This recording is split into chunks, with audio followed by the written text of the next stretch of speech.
Good morning, boys and girls. I have a fun project I'd like to share with you. But before I do, I want to show you the ingredients that you need to create the material to make the project. Now, when I made this project, I thought I made a big mistake because when I started to put the ingredients together, it did not look anything like I wanted it to. And then I read further down and I realized what I had to do. So, lesson learned, always make sure you read the instructions before you start a project.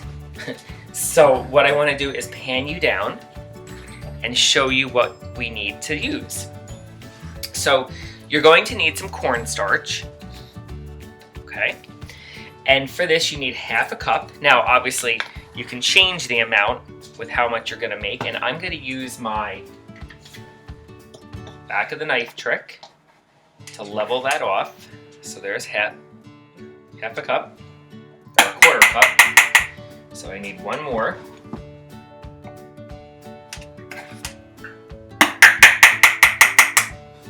Okay. And then you need 1 cup of baking soda.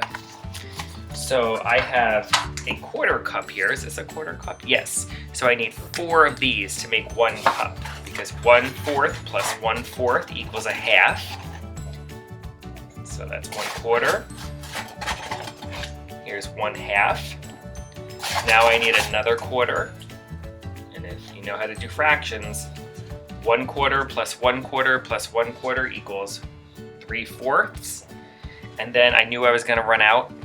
So I have my second box, and I need 1 more 1/4. Right there. Put that in. All right. And then I'm going to take a whisk, and I'm going to just whisk that around and get those ingredients combined. So this is where I thought I made a mistake, because now the recipe wants me to take 3/4 of a cup of water. So here's 1, here's 2, here's 3/4. And when I mixed that together, I thought, oh, this is going to be a really nice clay to play with. And as I started to mix, I realized that I thought I put too much water in, because it did not make a clay or a dough. It made, basically, if you look here, I'll hold it up in a second, it made a really soupy mixture, and I thought, oh no, I just wasted almost a whole box of baking soda. I'll show it to you. I'll use my spoon here just to pick it up. Do you see that? And I thought, ugh, now I have to throw it out. So when I went to look at the ingredients one more time, just to see if I was doing something wrong, I realized that this has to go onto the stove for a minute. Now, this is obviously something that you want mom or dad or grandma to help you with. So I'm going to pour that in.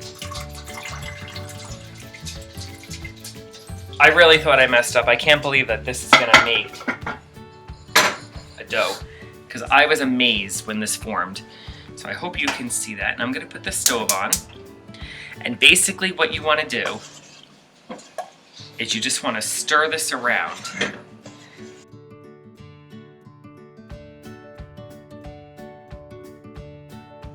So I'm just going to stir, and it only takes a minute.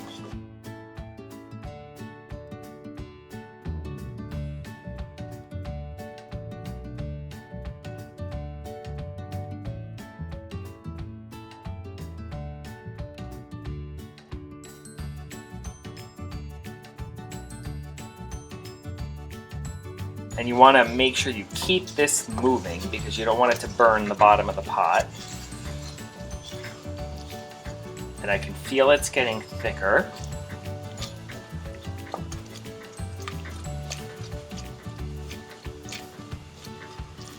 Okay. There it is. It's starting to form. And when I'm done here, it should almost remind you of mashed potatoes. So let's see.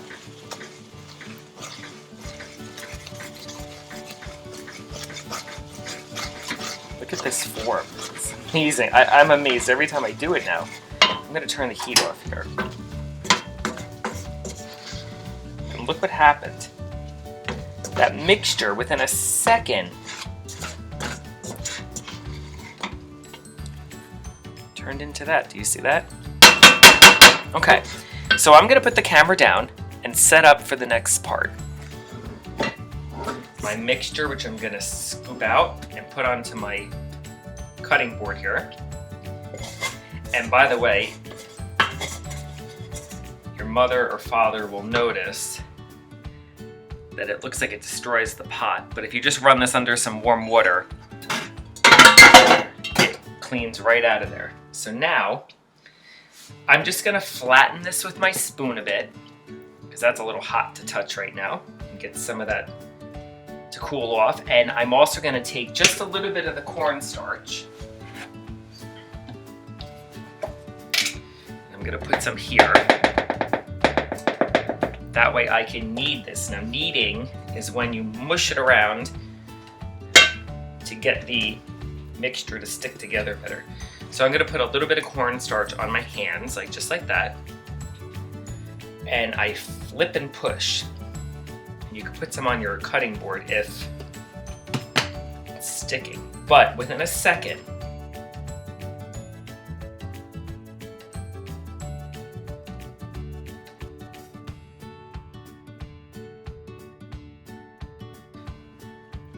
but look at this, you get this amazing dough. Mine's still warm. Just gonna let that cool off for a minute.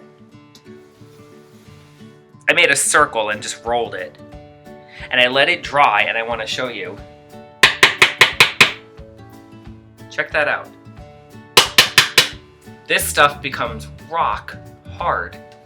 I can't believe I never knew about this. So even though I've been teaching for over 20 years, I'm still learning cool new things like this. So what I figured out is I can create all kinds of cool things with my dough. And when I'm not using my clay, I want to store it. Here's some more I have in Ziploc bags, and you just want to keep it in the refrigerator. But basically, here's a head. I'm gonna make a little face with this. I might put a magnet on the back of it and make a funny face for the refrigerator, but you see his nose and his eye sockets. But this guy, you can hear there's still some water in it. So I need to give that another day to dry, and if I touch the back, I can still feel it's a little wet. So I might want to make sure that if this is drying, I read you can put it in a bag. So here's my face in the bag. Don't close the bag, keep the bag opened. But what that does is it helps it dry slowly, and that way the clay won't crack. Now on this guy, I didn't care if he cracked because it was just a sample. But if I was gonna make a beautiful pot or a vase or something out of this, I would make sure that I take more care in letting it dry. So stay tuned and I will show you the next step of what I'm gonna make. Okay, so boys and girls, I have my porcelain clay that I made using the cornstarch and the baking soda. And what I'm gonna do is I'm gonna pan you down because I'm gonna teach you how to make something called a coil pot. Now a coil pot is a really nice basic pot that you can make using this type of clay. And just to show you the difference, a pinch pot is when you take your sphere of clay and you roll it. And by the way, when you mush clay around to soften it, it's called conditioning. So you want to first always condition the clay. Now, if you have the store-bought clay, like Model Magic or an air dry clay, you can do the same thing with that kind of clay too. But basically a pinch pot is you take your thumb and you cradle the sphere in the palm of your hand and you push down till you almost get to the bottom. And now the remaining fingers start at the bottom and you pinch. And when you get to the beginning, you raise your fingers up a little bit and go around again. You also want to make sure you're moving your thumb. So if I'm doing this like this, Move your whole hand. Don't keep your thumb down at the bottom because you want equal pressure going around the pinch pot. And this hand is equally important because you're cradling it and you're making sure that it's not sagging or drooping. So as you go around, a pinch pot is so easy to make. Look at that. Right? And then the bottom is rounded, so you can just take it and you can lightly press it onto a surface. And that's a pinch pot. But we're gonna make a coil pot too. So a coil pot, you need to have a flat surface to start. So I'm gonna put this down and just kind of get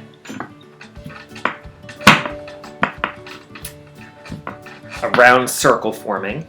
I'm gonna take this coffee container lid here and I'm gonna use it like a cookie cutter and press it down and use a tool.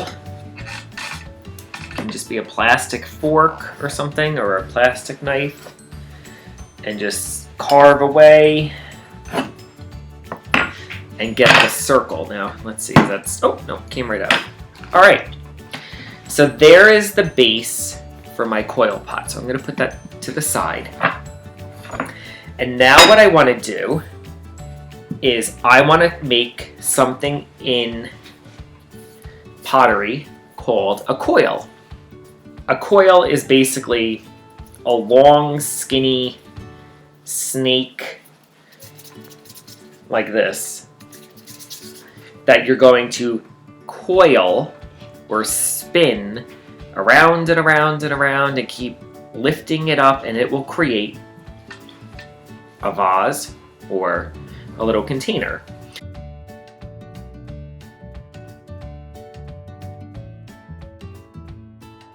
Okay, so boys and girls, I have my coil, and what I did was I took a little bit of water, and even though this is not natural clay, I want to show you the proper way to make a coil pot. So if this doesn't work for this example, that's okay. If you try this at home, you could omit this step and don't do it if it works for you. But when you play with clay, you have to do something called scoring and slipping. So scoring is when you take a tool, like a scratcher, it could be a toothpick, it could be a fork, it could be an actual scoring tool that they make, and you want to create almost like little grippers on the clay, like little teeth.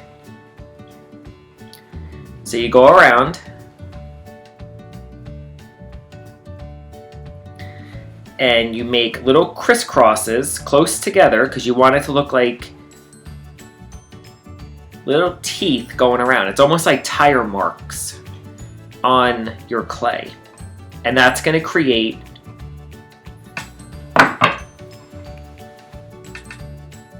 a spot for that to get cemented to. Now I'm going to take my finger and dip into the water.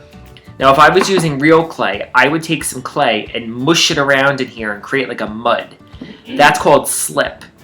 And slip is like a glue. And you have to put that on those tire marks that you made to make the clay sticky. Now, you also want to score the bottom of the coil that's going to touch that, because you want the teeth to lock together and grip the coil to the slab, which is the circle. So I'm just going to make some scoring marks on my clay.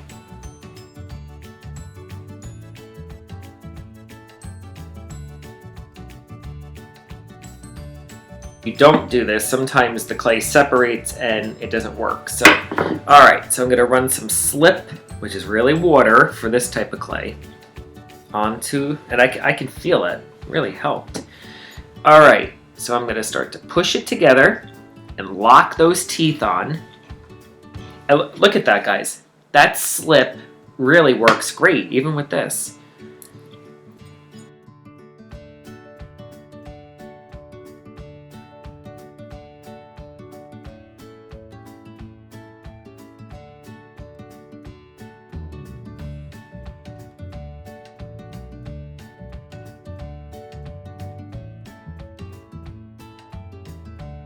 All right, now I got to the end of my coil. Do you see? So what oh, I have another one here, sorry. I'm gonna roll this out, I forgot I made it. I was gonna grab more out of my bag and make another coil, but I already did. So now what I need to do is you just make sure you're even, because otherwise your vase will become all lumpy. Okay, I'm gonna score.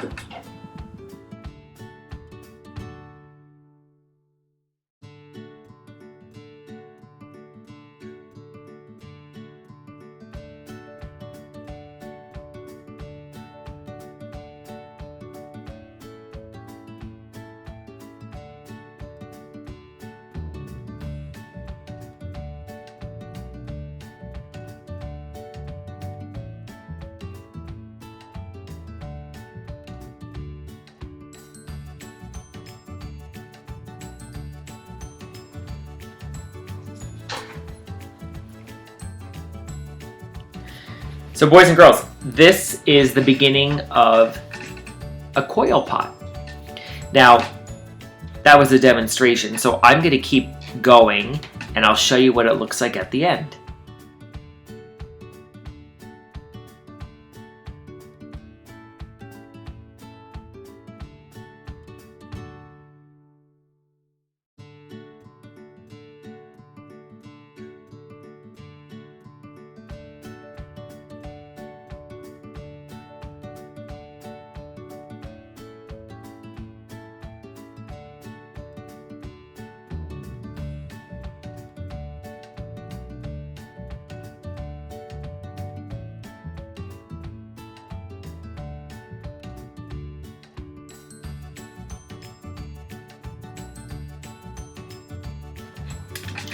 Alright, so boys and girls, I went as high as I'm going to go here, and I think I'm just going to make sure there's no air holes in between the coil layers.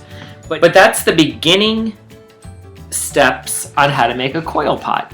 Now this has to dry, and once it's dry, I can use it to put some spare change in, or I can use it for office supplies, but this type of clay is not really meant for food, so don't put food in it.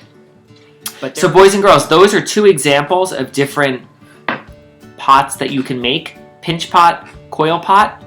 Give it a try. See how you do. And I'd like to see a picture, so you can always email me at pricet@pearlriver.org. Thanks for watching.